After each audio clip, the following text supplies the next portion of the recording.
श्रीमती रामचंद्राय नमः। आपदामपहर्तारं दातारं सर्वसम्पदां लोकाभिरामं श्रीरामं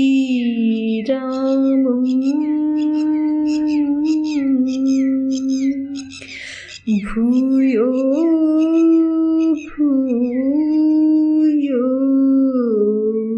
नमाम्यहम्। भूयो भूयो नमाम्यहम्।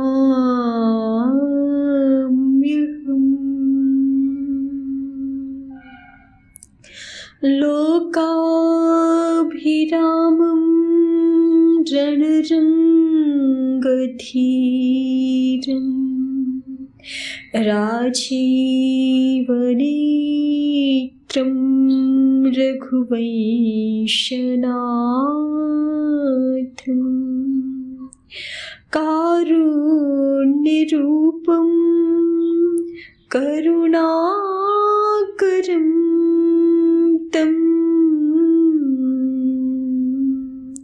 श्रीरामचन्द्रं शरणं प्रपद्ये। श्रीरामचन्द्रं शरणं प्रपद्ये। श्रीरामचन्द्रं शरणं प्रपद्ये। श्रीसहित दिनकर बंशभूषण काम बहुच बिसोहये। नव अम्बुधर बर गात अंबर पीत सुरमन मोहये। मुकुटांगदादि विचित्रभूषण अंग अंगनि प्रतिसजे। अम्भोजनयन विशाल उरभुज धन्य नर निरखन्ति जे। अम्भोजनयन विशाल उरभुज धन्य नर निरखन्ति जे। धन्य नर निरखन्ति जे। जगमंगल गुण ग्राम राम के।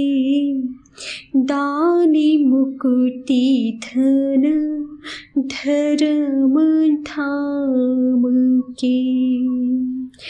राम राम कहीं जेष मुहाहि। तिन्हि न पाप पुंज समुहाहि। राम सकल नाम हति अधिका।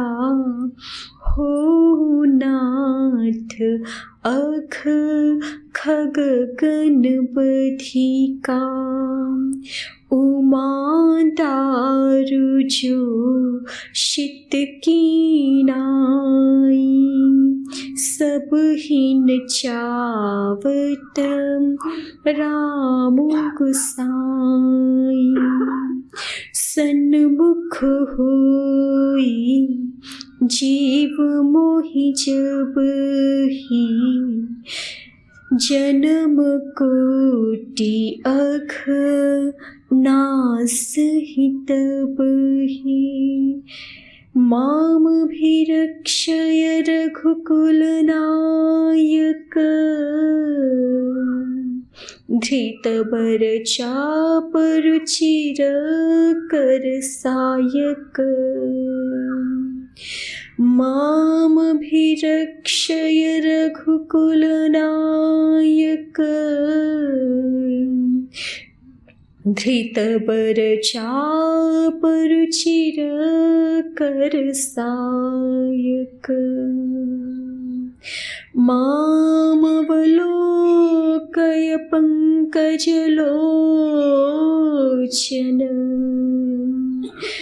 मामवलोकय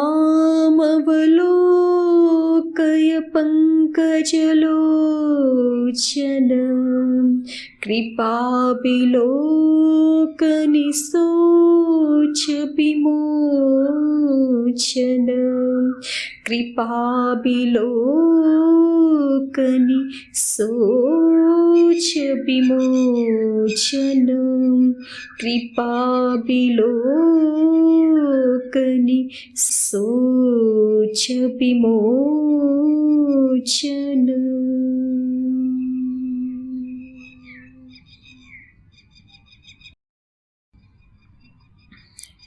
अखिल कोटि ब्रह्मांड नायक सर्वसुराणामपि अधिपतिः सर्वेश्वरेश्वर सर्वसमर्थ सर्वज्ञ सर्वशक्तिमान परम न्यायशील परम धर्मशील सर्व सद्गुण सन्निधान भगवान श्री राम सदैव हमारे हृदय मंदिर में विराजित रहें, प्रकाशित रहें। भगवान श्री राम जी की नित्य भक्ति, नित्य प्रीति, नित्य संग, नित्य सेवा, नित्य निरपराधित्व हमें प्राप्त हुए। इसी भाव के साथ श्री मानस जी का स्वाध्याय के इस क्रम में तुलसीदास महाराज जी के द्वारा जो समस्त समष्टि के प्रति कृतज्ञतापूर्ण प्रणाम निवेदन किया जा रहा है, उस मंगलाचरण को हम देख रहे हैं। तुलसीदास महाराज जी संसार के स्वरूप का वर्णन कर रहे हैं कि संसार में तो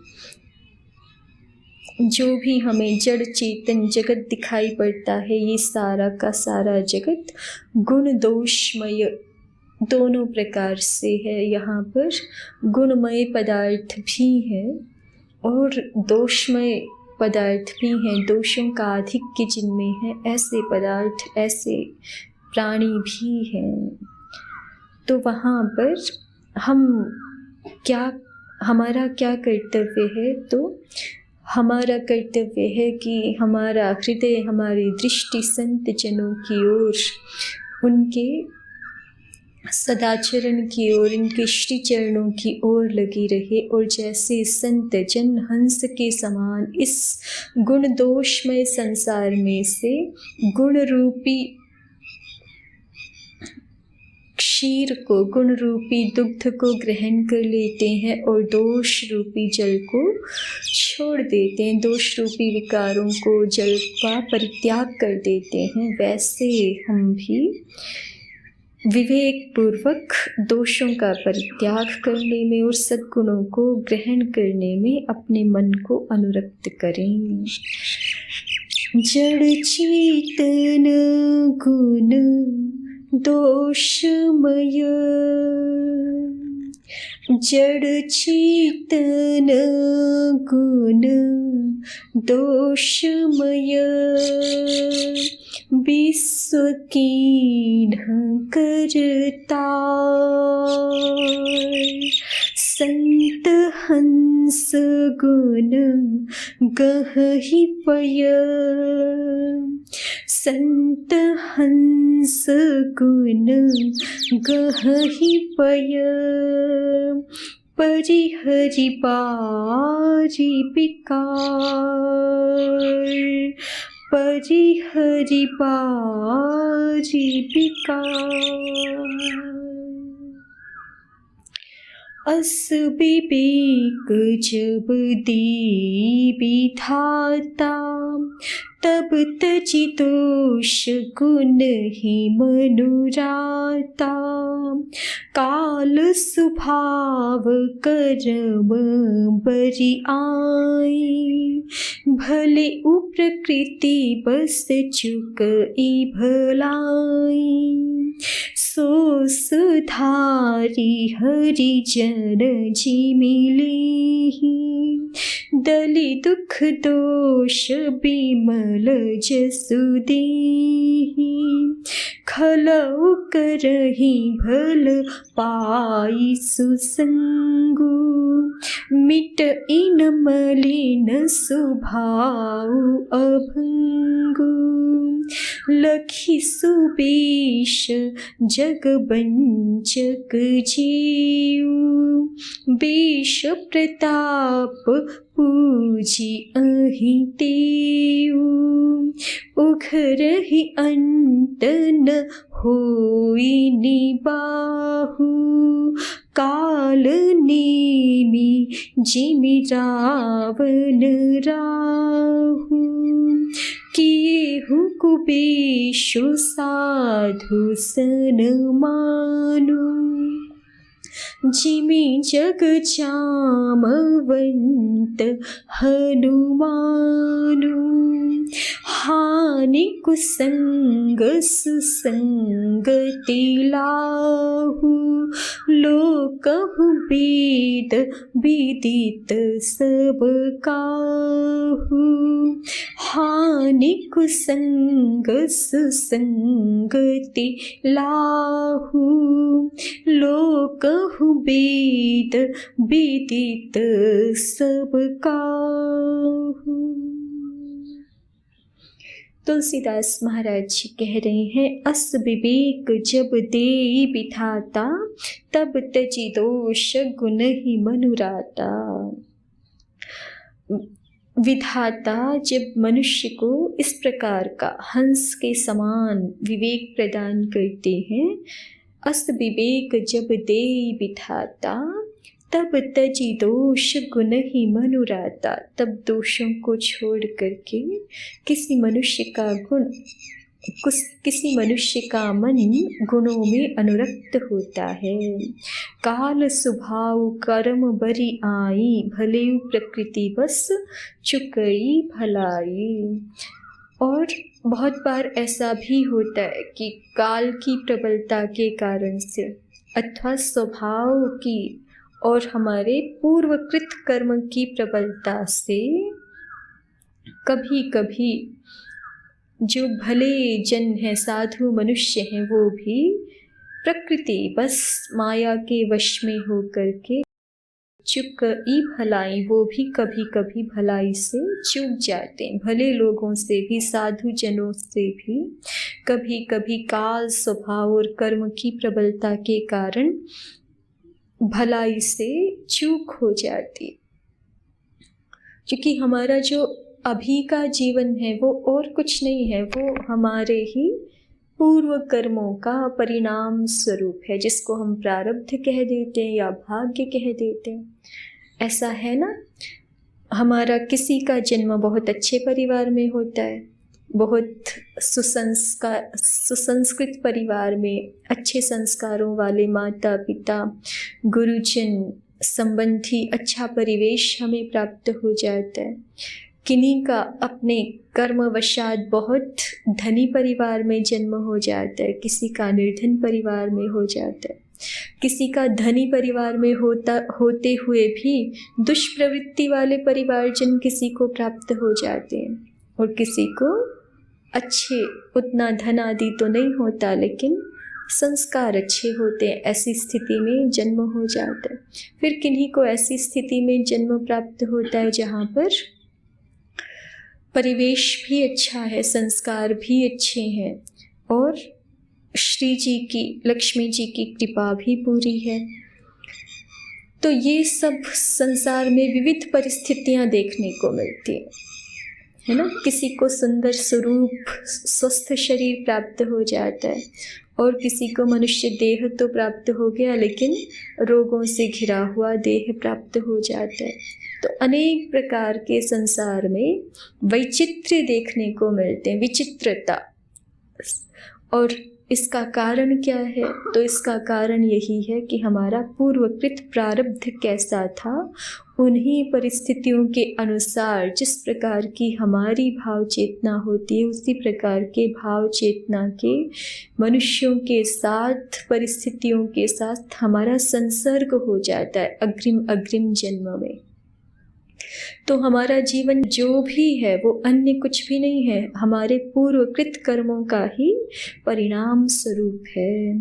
और चूंकि हमें मनुष्य जन्म प्राप्त हुआ है, तो हमारा सौभाग्य ये है कि हम अपने, अब हमारा स्वातंत्र्य है कि हम जीवन में कौन सी राह चुने।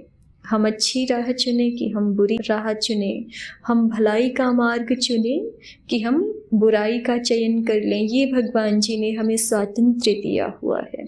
जब कभी भी ऐसी कोई परिस्थिति विशेष हमारे सामने आ खड़ी होती है, तो उसमें भले ही तात्कालिक सुख दुख की स्थिति भिन्न होती हो, लेकिन हमारे पास चयन का एक अवसर तो अवश्य रहता है कि हम किसको चुने, हम अच्छाई को चुने या बुराई को चुने। मनुष्य के पास स्वातंत्र्य है।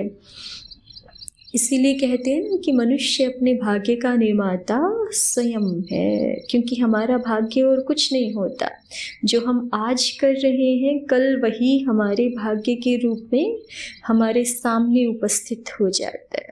तो इसलिए हम अपने भाग्य के निर्माता स्वयं हैं। जो हम अभी कर रहे हैं वही हमारे अगले जन्म में हमें किस प्रकार का देह अधिक प्राप्त होना है या भगवत धाम प्राप्त होना है, उसकी ये सारी तैयारी अभी से है। हमारा प्रत्येक कर्म, हमारी प्रत्येक चेष्टा ऐसे व्यर्थ नहीं है। प्रत्येक कर्म, प्रत्येक चेष्टा परिगणित होती है। प्रत्येक कर्म का, प्रत्येक चेष्टा का एक लक्ष्य होता है। यदि वो अपने लक्ष्य की ओर संकेंद्रित है, तो हम इसी जन्म में मनुष्य जन्म के पूर्ण पुरुषार्थ को भी प्राप्त कर सकते हैं, भगवत प्रीति को भी प्राप्त कर सकते हैं। और यदि हमारा मार्ग ठीक नहीं है, मनुष्य जन्म पा करके भी हम सावधान नहीं हैं, तो हमारा जन्म जो है वो आहार निद्रा भयमैथुनं च सामान्यमेतत् पशुभिर्नराणां धर्मो हि तेषाम् अधिको विशेषो धर्मेण हीनाः पशुभिः समानाः। यदि सावधान नहीं है तो भले ही मनुष्य देह प्राप्त हो गया है, किंतु पशु वृत्तियों में ही आहार निद्रा भय मैथुन, ये जैसे पशु वृत्तियां हैं, ये मनुष्यों में भी हैं। इसी में जीवन बीत भी सकता है। तो हमारे प्रकृत जीवन में, हमारे अभी प्रकृत जीवन में माने हमारे इसी वर्तमान जीवन में भी हम अपने चित्त की ओर ध्यान दें, तो हमें ज्ञात हो जाएगा कि हमारा पूर्व जन्म कैसा रहा होगा। यदि हमारे जीवन में तमस का प्राधान्य है, तो फिर जान लेना चाहिए कि पूर्व जन्मों में हमने उसी प्रकार के कर्म किए हैं, उसी प्रकार के संस्कारों का उपार्जन किया है। हमारे राजसिक चेष्टाएं अधिक हैं, तो उसी प्रकार के हमारे पूर्वाभ्यास हैं, ये जान लेना चाहिए। और हमारे सात्विक अभ्यास अधिक हैं, तो हमने पूर्व में उसी दिशा में पुरुषार्थ किया हुआ है। और अब ये मनुष्य जीवन इसीलिए भगवत कृपा से हमें प्राप्त होता है कि हम सावधान होकर के अपने मन पर भी ध्यान दें और अपनी शारीरिक चेष्टाओं पर, अपनी वाणी व्यवहार पर भी पूर्णतः ध्यान दें। अन्यथा क्या होता है? अन्यथा जो तुलसीदास महाराज जी कह रहे हैं, काल स्वभाव कर्म बरियाई, कि काल तो बड़ा प्रबल होता है, स्वभाव की बड़ी प्रबलता होती है। और मनुष्य के जो पूर्वकृत कर्म हैं, वो जब विपाकोन्मुख होते हैं, वो जब अपना फल देने पर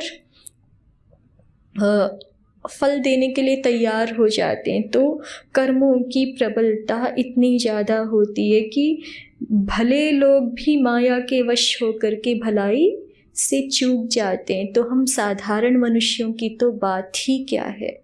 तो इसलिए हमें तो अत्यंत सावधान चित्त होकर के प्रत्येक क्षण हमारे चित्त में ये सावधानता होनी चाहिए कि हम एक एक हमारी चेष्टा का, जैसे हम बैठते हैं, जैसे हम उठते हैं, जैसे हम बात करते हैं, जैसे हमारे मन में विचार चलते हैं, जैसा हम आहार ग्रहण करते हैं, श्रवण इंद्रिय से जो कुछ हम सुनते हैं, नेत्र इंद्रिय से जो कुछ हम देखते हैं, दर्शन करते हैं सृष्टि में, उस प्रत्येक इंद्रिय चेष्टा का, प्रत्येक मनुष्य चेष्टा का और प्रत्येक शारीर चेष्टा का हमारे चित्त में निरंतर अंकन होता जा रहा है। जैसे कैमरे से निरंतर रिकॉर्डिंग होती है ना, जब कैमरा चल रहा होता है तो आप कुछ भी करें सब रिकॉर्ड हो जाएगा। तो ऐसे ही हमारा कैमरा जो है वो हमारे भीतर ही लगा हुआ है। चित्त नामक जो एक यंत्र, चित्त नामक जो एक तत्व हमारे अस्तित्व में समाहित है, उसका कार्य ही यही है कि हम जो कुछ भी कर रहे हैं वो सबसे पहले हमारे लिए ही फलित होगा। हम क्रोध करें किसी दूसरे पर, वो तो फलित होगा कि नहीं होगा पता नहीं, लेकिन वो सबसे पहले हमारे लिए फलित हो जाएगा। हम लोभ करें, ईर्ष्या करें किसी से, किसी का अहित करना चाहें तो उसका तो होगा कि नहीं पता नहीं, लेकिन सबसे पहले वो हमारे लिए अंकित हो गया हमारे चित्त पर। अभी के लिए ही हमने अपनी चित्त वृत्ति को, मन को या अपने कर्मों को दूषित नहीं कर लिया, अपितु आगे तक के लिए कर लिया है ना। क्योंकि जो हम एक बार अहित मार्ग में, अयुक्त मार्ग में यदि कदम रखते हैं तो वो संस्कार हमारा गहरा हो जाता है, और वो जो संस्कार हमने बना लिया वो संस्कार कभी ना कभी तो सामने आएगा, जैसे ही अनुकूल परिस्थिति होगी। शास्त्रकार इसके लिए एक उदाहरण दिया करते हैं कि जैसे बथुए का बीज होता है ना, वो पूरे वर्ष भर पड़ा रहता है, उगता नहीं है, फिर जब उसका अनुकूल समय आता है तो फिर उग जाता है। तो ऐसे ही हम सोचें कि नहीं, हम कुछ भी अयुक्त करें, कुछ भी गलत कर लें और फिर उसका हमें क्या परिणाम मिलेगा, उसका परिणाम मिलता हुआ तो दिखता नहीं, हमने गलत कर लिया और हम बच भी गए। ऐसा यदि हमारे मन में आ जाता है तो फिर ये हमारी बुद्धिमत्ता की बात नहीं है, ये हम अपने आप को ही धोखा दे रहे हैं, अपने आप की ही वंचना कर रहे हैं। क्योंकि जो भी हमने किसी भी प्रकार की चेष्टा की, जैसा भी संस्कार बनाया, वो हमारे चित्त में सुरक्षित हो गया और वो अनुकूल समय आने पर पुनः जागृत होगा ही होगा। तो इसलिए तुलसीदास महाराज जी कह रहे हैं कि काल, स्वभाव और कर्म ये बड़े प्रबल होते हैं। तो इसलिए हम जैसे सामान्य मनुष्यों को तो अत्यंत सावधान होकर के प्रत्येक क्षण अपने चित्त को युक्त मार्ग में ही, भगवत आज्ञा के अनुरूप, शास्त्र आज्ञा के अनुरूप, श्री गुरु हरि संत जनों की आज्ञा के अनुरूप अपनी चित्त वृत्ति को भी रखना चाहिए और अपने वाणी व्यवहार को भी उसी दिशा में ही रखना चाहिए कि जिससे मनुष्य जन्म पा करके मनुष्य जन्म की सार्थकता को हम प्राप्त कर सकें, भलाई से हम चूकें नहीं। इसके लिए अत्यंत सावधानता की आवश्यकता है, नहीं तो फिर दुर्योधन जैसी स्थिति हो जाती। दुर्योधन जानता है ना सब कुछ, अच्छा क्या है बुरा क्या है वो नहीं जानता, ऐसे नहीं होता है। वो स्वयं ही कहता है, दुर्योधन स्वयं ही कह रहे हैं कि जानामि धर्मम न च मे प्रवृत्तिः, जानामि अधर्मम न च मे निवृत्तिः। ऐसा नहीं है मैं धर्म को और अधर्म को पहचानता नहीं हूँ, मुझे पता है कि ये धर्म है और ये अधर्म है, लेकिन जानामि धर्मम न च मे प्रवृत्तिः, धर्म को जानते हुए भी उसमें मेरी प्रवृत्ति हो नहीं पा रही, मैं उसमें अपने मन को लगा नहीं पा रहा। और जानाम्य धर्मम न च मे निवृत्तिः, अधर्म को मैं जान रहा हूँ कि ये करना ठीक नहीं है, अधर्म है, अयुक्त बात है, बुराई है, किंतु फिर भी मैं वहाँ से अपने मन को हटा नहीं पा रहा हूँ।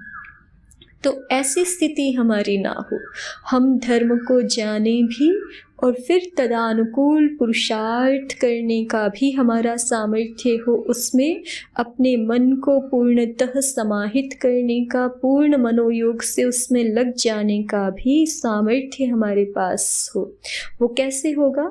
वो बारंबार अभ्यास से ही होगा। जब हम अपने मन को बार बार अधर्मयुक्त चेष्टाओं से हटा करके बार बार धर्मयुक्त मार्ग में लगाते हैं, तो धीरे धीरे कठिन अभ्यास भी, जो प्रारंभ में विष के समान कठिन कठोर अभ्यास प्रतीत होते हैं, वो कठिन अभ्यास भी अंततः अमृत के समान परिणामदायी हो जाते। भगवान श्री कृष्ण जी गीता जी में हमें यही सावधान कर रहे हैं कि देखो, संसार में जो राजस तामस सुख होते हैं ना, उनके लिए कोई पुरुषार्थ विशेष नहीं करना पड़ता। वो तो राजसी जितने भी सुख होते हैं ना, वो इंद्रियों को बड़े प्रिय लगते हैं। उनके प्रारंभिक क्षण में ही, उस सुख के प्रारंभिक क्षण में ही इंद्रियों को बहुत प्रिय लगते हैं राजसिक सुख भी, और तामसिक सुख तो बुद्धि को मोहने वाले होते ही हैं। लेकिन जो सात्विक सुख होते हैं, उनके लिए भगवान श्री कृष्ण जी कहते हैं कि ये बड़े विचित्र सुख हैं सात्विक सुख, क्योंकि वो प्रारंभ में सुख जैसे प्रतीत ही नहीं होते। सात्विक सुख प्रारंभ में सुख जैसे प्रतीत नहीं होते, अपितु कैसे प्रतीत होते हैं? यत् तदग्रे विषमिव। सात्विक सुखों को हम सात्विक सुखों को लेना चाहते हैं, तो उसके लिए तो कहा कि वो सात्विक सुख बहुत ऊंची चीज है। सात्विक सुख ऐसी ऊंची चीज है कि उसको, सामान्य मनुष्य को तो वो प्रारंभ में विष के समान कठिन प्रतीत होता है। अब योग करना सात्विक सुख है ना, सुबह उठ जाना सात्विक सुख है, लेकिन सामान्य मनुष्य को, जिसको आदत पड़ी हो कि रात को 12 बजे 2 बजे तो सोना है, और फिर जो है वो दोपहर में 12 बजे उठना है, उसको कहो कि रात को आप 9-10 बजे सो और सुबह 3-4 बजे उठो, तो उसके लिए तो बहुत कठिन है ना। अब तो इसी तरह से नित्य योग करो, नित्य पूजा पाठ करो, देवार्चन करो, संध्योपासना करो, ये है तो सात्विक सुख। इनका परिणाम बहुत सुखदायी है, लेकिन ये शुरू में कैसे लगते हैं? यत् तदग्रे विषमिव। जिसको अभ्यास नहीं, उसके लिए कहा कि ये तो बहुत विष के समान है, लेकिन परिणामे अमृतोपमम। लेकिन अगर एक बार अभ्यास कर लिया जाए तो परिणाम में तो ये अमृत के समान है। और इसको हम नहीं कह रहे, न मैं कह रही हूँ, ना कोई और, स्वयं ये भगवान श्री कृष्ण के वचन है श्रीमद् भगवद गीता में। और इस सात्विक सुख के लिए कहा है कि सात्विक सुख सबके बस की बात नहीं है। सारा संसार तो प्रायः करके तामसिक सुखों में जीता है, या तो राजसिक सुखों में, हो हल्ला करने में। ये जो आजकल पार्टी वगैरह होती है ना, ये सारे आसुरिक सुख हैं, असुर जनों के सुख हैं, इंद्रिय विषय भोगों को और ज़्यादा बढ़ाने वाले, या फिर जो मोह में, तमस में, या फिर नशा आदि कर करके जो है वो पड़े रहते हैं, वो सारे, या फिर अधिक सोते ही रहते हैं, जब देखो सोते ही रहते हैं, वो सारे तामस सुख हैं। निद्रा, मोह, आलस्य जनित, प्रमाद जनित जो सुख हैं वो तामस सुख हैं। या इस प्रकार की जो बासी चीज़ें खाते हैं, फास्ट फूड खाते, फास्ट फूड, जंक फूड क्या है? ये सारा बासी ही तो भोजन है ना। जो इस प्रकार के भोजन में या फिर बहुत तेज मिर्च मसाले, उष्ण, तीक्ष्ण, रुक्ष आदि भोजनों का व्यवहार करते हैं, वो सारे राजसिक सुखों का व्यवहार करते हैं। तो भगवान श्री कृष्ण जी कहते हैं कि संसार में सामान्य मनुष्य तो इन तामसिक और राजसिक सुखों को ही सुख समझता है, जबकि वो परिणाम में अत्यंत दुखदायी होते हैं, वो परिणाम में मृत्यु के जैसे होते हैं। लेकिन सात्विक सुख है तो परिणाम में अमृत के जैसे, लेकिन प्रारंभ में कैसे लगेगा? विष के जैसे। यत् तदग्रे विषमिव परिणामे अमृतोपमम। प्रारंभ में विष के समान, लेकिन परिणाम में अमृत के समान है। तत्सुखम सात्विकम प्रोक्तम आत्मबुद्धि प्रसादजम। और इतना ही नहीं कि परिणाम में अमृत के समान है, ये जो सात्विक सुख है ये अंततः आत्मबुद्धि प्रसादजम, बुद्धि को भी प्रसन्न करने वाला होता है, हमारी बुद्धि को पवित्र करने वाला सुख है। देखिए सुख भी है और साथ में हमारा काम भी बन रहा है, बुद्धि की पवित्रता भी हो रही है। और आत्म प्रसादजम, आत्म प्रसाद को, आत्मा का जो अपना आनंद है उसको उपलब्ध कराने वाला ये सात्विक सुख है। आत्मा आनंद की ओर, आत्मा रामता की स्थिति की ओर ले जाने वाला हमें सात्विक सुख है। लेकिन इसके लिए एक बहुत विशेष बात यहाँ बता रहे हैं कि सात्विक सुख में ऐसे ही रति नहीं होती किसी की भी, सात्विक सुख में पहुँच ऐसे ही नहीं होती। कैसे होती है फिर? अभ्यासाद् रमते यत्र दुःखान्तं च निगच्छति। ये बात विशेष रूप से ध्यान देने की है। अभ्यासाद् रमते यत्र, कि कोई भी मनुष्य सात्विक सुख में कब रम सकता है? तो कहा बारंबार अभ्यास से, बिना बारंबार अभ्यास के तो सात्विक सुख की ओर गति किसी मनुष्य की होती ही नहीं है। लेकिन हाँ, ये अभ्यास इतना श्रेष्ठ है कि यदि ये अभ्यास कर लिया जाए, सात्विक सुखों का अभ्यास कर लिया जाए, तो दुःखान्तं च निगच्छति, मनुष्य सारे दुखों से पार हो सकता है। ऐसा सात्विक सुख है। तो सात्विकता में हमारी वर्तमानता रहे, चित्त में इतनी हमारी सावधानता रहे कि काल, स्वभाव और कर्म की प्रबलता से हम बाधित ना हो। और यदि पूर्वकृत से बाधित हो भी किसी प्रकार से, तो भगवत चरणों में हमारी ये तो प्रार्थना रहे कि इस मनुष्य जन्म में अब हमसे कोई ऐसे कर्म ना बने, अब हमसे कोई वाणी व्यवहार की इस प्रकार की वृत्तियाँ ना बने कि हम जो है वो आगे हमारे लिए, हमारे पुरुषार्थ को साधने में बाधक रूप हो जाए। ऐसा कुछ हमसे अब ना बने, ऐसे कर्म हमसे ना बने कि जिसकी प्रबलता से हम भलाई से चूकें। कम से कम अब इतनी सावधानता के साथ हमारा जीवन यापन हो। काल, स्वभाव, कर्म बरियाई, भले प्रकृति बस चुकई भलाई। तो इस प्रकार से सत्व में प्रतिष्ठित हमारा जीवन हो, हमारा प्रत्येक कर्म, हमारा प्रत्येक स्वभाव भगवत प्रीत्यर्थ ही हो, प्रत्येक चेष्टा।